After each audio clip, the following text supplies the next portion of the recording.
আমি বিশেষ কোনো সিটকেই মুর্শিদাবাদের চ্যালেঞ্জিং হিসাবে দেখছি না। তৃণমূল কংগ্রেসের কাছে মুর্শিদাবাদের সব সিট চ্যালেঞ্জিং হবে, এটুকু বলতে পারি। তৃণমূল কংগ্রেস রাজ্যের শাসক দল, তাদের মুর্শিদাবাদ জেলায় তাদের যারা নেতৃত্বে আছে, যাদেরকে নতুন করে আবার দায়িত্ব দিয়েছে, তারা কতটা চ্যালেঞ্জের মুখে পড়বে, সেটা তারা কিভাবে মোকাবেলা করবে সেটা তারা ভাবুক। আমি মুর্শিদাবাদের কোনো সিট আজকের দিনে আমার কাছে কোনো চ্যালেঞ্জিং এর বিষয় না। ভরতপুরও জিতাবো, যাকে ক্যান্ডিডেট করব, সে আমাদের জোটের ক্যান্ডিডেট হবে না আমার ক্যান্ডিডেট হবে না। আমি তো আগেই ডিক্লেয়ার করেছি যে আমি দুটো সিটে কন্টেস্ট করছি, রেজিনগর এবং বেলডাঙ্গা। আমি তো যেদিন আমার দল ওপেন হচ্ছে সেদিন ও ডায়াসে থেকেই বলে দিচ্ছি, এবং যে আমি 8টা-9টা ক্যান্ডিডেট ঘোষণা করেছি সেখান থেকেই তো আমি রেজিনগর সত্য এবং 71 বেলডাঙ্গা, এই দুটোতে লড়বো। ওখানে আমার ক্যান্ডিডেট থাকবে, আমি কাকে ক্যান্ডিডেট করবো সময় মতো, যখন সব জায়গায় ক্যান্ডিডেট করব। 182টা ক্যান্ডিডেট করব, 182, 135 ছিল, প্রতিদিনই বাড়ছে। আজকের দিনে আমার কাছে যা তথ্য হচ্ছে, যা মানুষের আগ্রহ আছে, তাতে 182টা সিটে লড়ব। মানুষ কার পক্ষে থাকবে, কাকে ভোট দেবে, আবার পুনরায় মমতা ব্যানার্জিকে দেখে ভোট দিবে কিনা, সে ভোটাররা সিদ্ধান্ত নেবে। আমি আমার বক্তব্য গোটা রাজ্যের মানুষের কাছে তুলে ধরব। আমার মূল টার্গেট মমতা ব্যানার্জির এই মিথ্যাচার, মুসলিম কমিউনিটির সঙ্গে বিশ্বাসঘাতকতা করে, অথচ আমাকে তিনি বিশ্বাসঘাতক বলছেন। যদি দল চেঞ্জ করার জন্য, নতুন দল করার জন্য যদি আমি বিশ্বাসঘাতক হই, তাহলে মমতা ব্যানার্জি ট্রিপল বিশ্বাসঘাতক। কারণ তিনি কংগ্রেসের সাথে বিশ্বাসঘাতকতা করে তৃণমূল কংগ্রেস করেছিলেন, আবার তৃণমূল কংগ্রেস থেকে কংগ্রেসের সাথে 2001 সালে আবার জোট করেছিলেন, আবার তারপরে এনডিএর সাথে গিয়েছিলেন। আপনারা সবাই জানেন এনডিএকে আজকে সে বিজেপিকে সাম্প্রদায়িক আখ্যা দিচ্ছে। অটল বিহারী বাজপেয়ীকে কে ডেকে নিয়ে এসেছিল কালীঘাটে, হরিশ্চন্দ্র স্ট্রিটে? মমতা ব্যানার্জি। তো তার মা গায়ত্রী ব্যানার্জিকে অটল বিহারী বাজপেয়ী পায়ে হাত দিয়ে প্রণাম করেছিল মমতা ব্যানার্জি নিজে তার সঙ্গে। আর একটা তথ্য বারবার বাংলার মানুষকে দিব, যে সিপিএম এর 34 বছরের শাসনকালের থেকে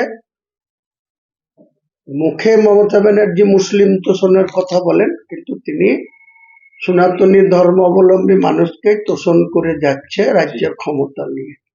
কারণ তার প্রমাণ ভরি ভরি আছে, তথ্য দিয়ে বলবো।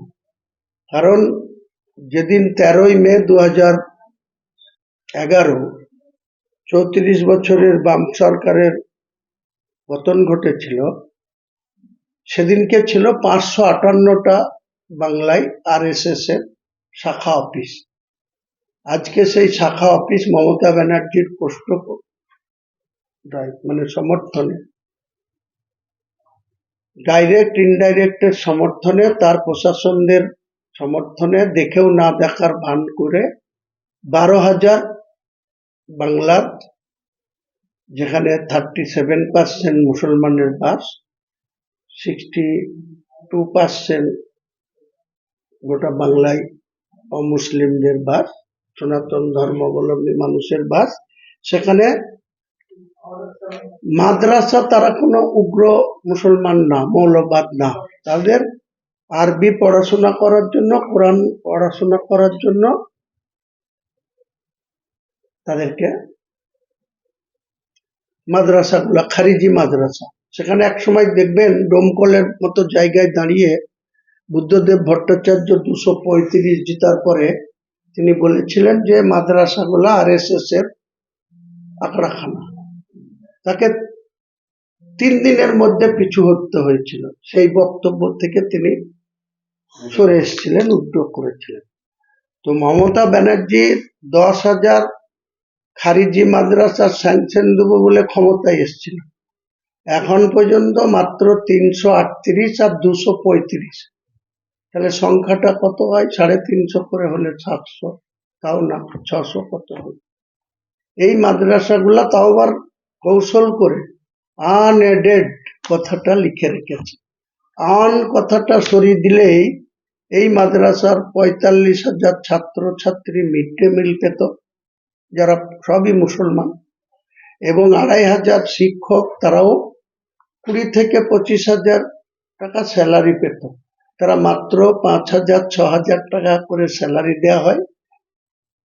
মিড ডে মিলের জন্য পথকুকুরকে মিড ডে মিল খাওয়ানোর নির্দেশ আসছে কেন্দ্র সরকার থেকে, আর রাজ্য সরকার সেটা ইমপ্লিমেন্ট করছে। অথচ এইসব মুসলিম যেসব মাদ্রাসা, সেই মাদ্রাসাগুলো এতদিন ধরে মুসলমানদের পয়সাতেই, মুসলমানদের চাঁদাতেই, মুসলমানদের আর্থিক সহযোগিতাতেই কিন্তু এই মাদ্রাসা এখনো তারা নিজের পায়ে দাঁড়িয়ে চালাচ্ছে। তাহলে গদ্দার মুসলমানদের সঙ্গে কে কে দ্বিচাচারিতা করেছে, কে মিথ্যাচার করেছে,